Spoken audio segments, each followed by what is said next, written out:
Sermão do Monte, capítulo 39, parte 5, final. A imunda servidão do pecado. Em certo sentido, ainda pior do que isso é que, no fim, o homem também descobre que vivera inteira e completamente errado a vida toda. O Senhor exprime esse conceito como segue: são os olhos a lâmpada do corpo. Se os teus olhos forem bons, todo o teu corpo será luminoso. Se, porém, os teus olhos forem maus, todo o teu corpo estará em trevas. Portanto, caso a luz que em ti há seja trevas, que grandes trevas serão. Mateus capítulo 6, versículos 22 e 23. Esse é um quadro que se reveste do seguinte significado: conforme já vimos, a luz do corpo, em certo sentido, é a mente, é a compreensão, esta extraordinária faculdade que Deus conferiu ao homem. Se em resultado do pecado e do mal, e também por causa do controle exercido sobre o coração, por causa da concupiscência, das paixões e dos desejos desvairados, esse instrumento supremo foi pervertido, quão espessas são essas trevas? Haverá alguma coisa pior ou mais terrível do que essa?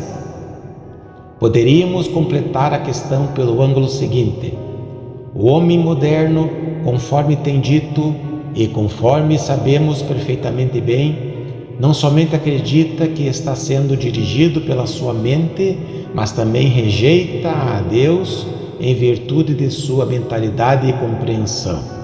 Ele zomba da religião cristã e despreza aqueles que denunciam o ponto de vista mundano da vida. Vive exclusivamente para o presente, como se isso fosse a única coisa que importasse, e crê que esse deve ser o ponto de vista racional a ser assumido. Ele pensa que é capaz de comprovar sua opinião para sua própria satisfação e está convencido de que é conduzido pela sua elevada mentalidade. Não percebe que a luz que nele existe se obscureceu. Não nota que as suas faculdades foram transformadas pelo pecado.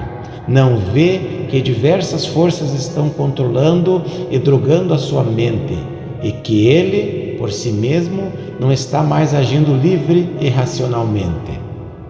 No fim da sua carreira, entretanto, haverá de tomar consciência de tudo isso. No fim, haverá de cair em si, a exemplo do filho pródigo da parábola de Cristo. Repentinamente perceberá que as coisas que mereciam a sua confiança eram trevas e que elas o desviaram do rumo certo e que ele perdeu tudo. A luz que nele havia eram trevas, e quão espessas eram essas trevas! Nada existe pior do que isso, ou seja, descobrir somente no fim que a própria coisa a que jungíamos na nossa fé é aquilo que nos derrubou. Tudo isso pode ser visto no quadro sobre Lázaro e o rico, em Lucas capítulo 16. Estou certo que o rico, dia após dia, se justificava a si mesmo dizendo: tudo está bem comigo. Mas depois que morreu e se encontrou no inferno, de súbito viu corretamente a sua realidade. Percebeu que fora um insensato a vida toda. Agira de modo deliberado, mas isso tão somente o conduzira até ali. Viu quão tolo havia sido e rogou a Abraão que enviasse alguém a seus irmãos que estavam fazendo a mesma coisa. Descobriu, portanto, que a luz que nele havia eram trevas e que essas trevas eram profundas. Essa é uma das mais sutis façanhas de Satanás. O diabo persuade o ser humano de que, se negar a Deus, estará sendo um indivíduo racional. Entretanto, conforme já verificamos por diversas vezes, o que está realmente acontecendo é que o diabo faz do ser humano uma criatura dominada pela concupiscência e pelos desejos distorcidos. cuja mente ficou cega e cujo olho não é mais bom. A maior de todas as faculdades do homem fica assim corrompida. Se você ainda não é crente, não confie em sua própria mente. Essa é a coisa mais perigosa que você poderia fazer. No entanto, quando você se converter, então a sua mente será restaurada e você se tornará um ser racional. Não existe ilusão mais patética do que a de um homem que pensa que a fé cristã é apenas um dramalhão sentimental. É o ópio do povo, algo puramente emocional e irracional. Porém, a verdadeira perspectiva acerca do cristianismo é aquela que foi apresentada perfeitamente pelo apóstolo Paulo em Romanos capítulo 6, versículo 17, onde se lê: viestes a obedecer de coração a forma de doutrina e que fostes entregues.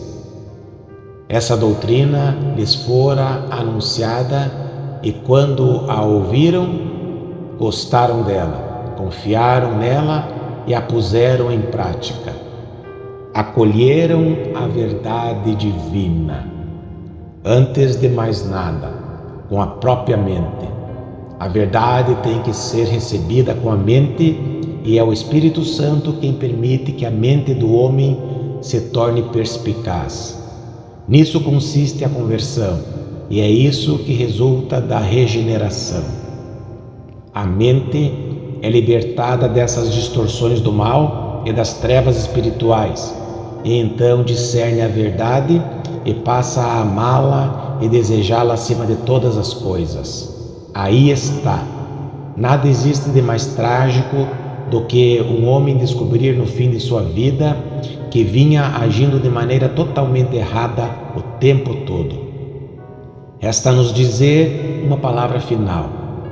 Esse mísero indivíduo que foi arruinado pelo pecado não somente chegou a descobrir que está de mãos vazias, mas também chegou a descobrir que enganou a si mesmo, que foi desviado do reto caminho por sua suposta luz e que agora está do lado de fora da vida divina e debaixo da ira de Deus.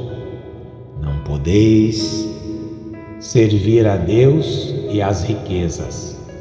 Isso posto, se um homem ficou servindo às riquezas nesta vida até morrer, no além-túmulo ver-se-á separado eternamente de Deus. Visto não ter servido ao Senhor, só há uma coisa a ser dita a seu respeito de conformidade com as Escrituras, ou seja, que sobre ele permanece a ira de Deus. João capítulo 3, versículo 36. Tudo aquilo pelo que ele havia vivido já se foi. Na eternidade a sua alma encontra-se desnuda e agora precisa defrontar-se com Deus. O Deus que é amor, que é gracioso e bondoso. O Pai, aquele que conta os próprios fios de cabelo da cabeça de um crente. Para tal indivíduo não passa de um estranho. Ele está sem Deus, e não somente sem Deus neste mundo, mas também está sem Deus por toda a eternidade, em sua miséria e remorso, em sua desgraça e lamentações. O pecado envolve uma perda completa. Se você, porventura, não está vivendo para servir ao Senhor, então esse será igualmente o seu destino final. Você terminará sem nada ter de seu e habitará naquelas dimensões da negatividade, naquela desesperadora negatividade por toda a eternidade.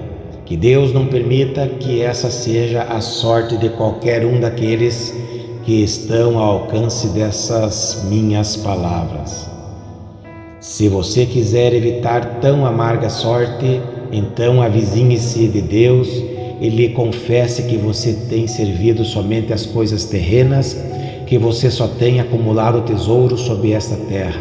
Confesse tudo isso a Ele, entregue-se definitivamente a Ele, coloque-se sem reservas em suas misericordiosas mãos e, acima de tudo, peça-lhe para enchê-lo com o seu Espírito Santo, o único que é capaz de nos iluminar a mente, de nos aclarar a compreensão e de fazer-nos o olho tornar-se bom e apto a divisar a verdade acerca do pecado, a verdade acerca do único caminho da salvação, que é através do sangue de Cristo.